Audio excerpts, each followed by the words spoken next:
Comment réussir l'ouverture de son institut? Bonjour à toutes et à tous, bienvenue sur ce podcast Prothésie ongulaire. Je suis prof Mathilde, formatrice en prothésie ongulaire, et je suis accompagnée de Camille. Bonjour Camille. Bonjour à tous. Donc Camille souhaite ouvrir son institut et nous allons répondre à toutes ces interrogations pour préparer l'ouverture de son institut. Oui, en effet, je souhaite ouvrir prochainement mon institut. Pour le moment, j'ai plusieurs idées, mais tout est un peu flou. Alors, comment faire ? Tout d'abord, il faut définir son concept. Il faut définir ce que vous souhaitez faire. Du domicile, ouvrir un institut, s'orienter vers une franchise. Ensuite, il faut définir son image de marque. Qu'allez-vous proposer ? Est-ce que vous souhaitez vous spécialiser dans certaines techniques ? Est-ce que vous souhaitez vous associer avec des esthéticiennes qui ne proposent pas de services de prothésie ongulaire ? Une fois que tout cela est défini, il faut un fil conducteur. Vous devez créer votre logo, votre décoration, donner votre empreinte à votre entreprise, vous démarquer de la concurrence, tout doit être en adéquation avec votre personnalité, vos envies, la clientèle visée. Vous devrez également définir votre positionnement sur les prix.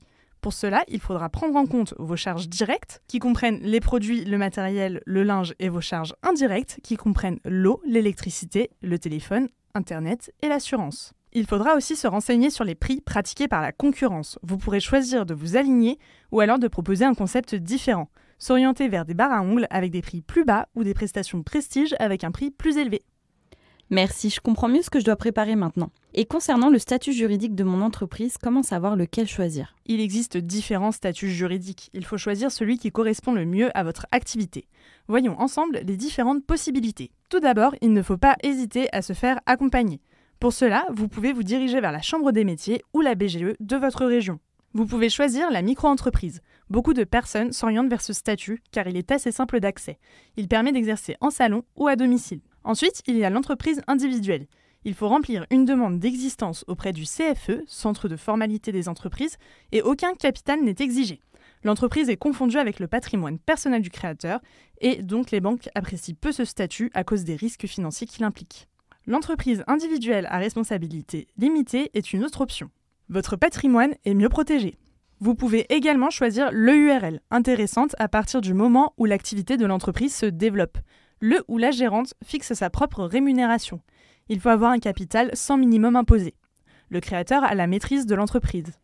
L'entreprise est contrôlée par un commissaire aux comptes à partir du moment où 2 seuils sur 3 sont atteints, soit le bilan, le chiffre d'affaires ou l'effectif. Enfin, la SASU. Il n'y a pas de capital minimum. Le créateur a la maîtrise de l'entreprise, sa gestion est assurée par un président et elle est contrôlée par un commissaire aux comptes à partir du moment où 2 seuils sur 3 sont atteints. Et donc ici aussi, le bilan, le chiffre d'affaires ou l'effectif. Eh bien, merci beaucoup pour toutes ces précisions. Et je me demandais aussi comment faire pour faire connaître mon institut. Pour faire connaître votre institut, vous allez devoir communiquer. C'est vraiment la base. Plusieurs options s'offrent à vous. Pour la version papier, on aura les cartes avec vos coordonnées, vous devez reprendre votre image de marque, votre logo, on doit comprendre tout de suite ce que vous proposez et avoir toutes les informations nécessaires. Ensuite, il y a les tracts avec vos prestations, vos tarifs, vos coordonnées.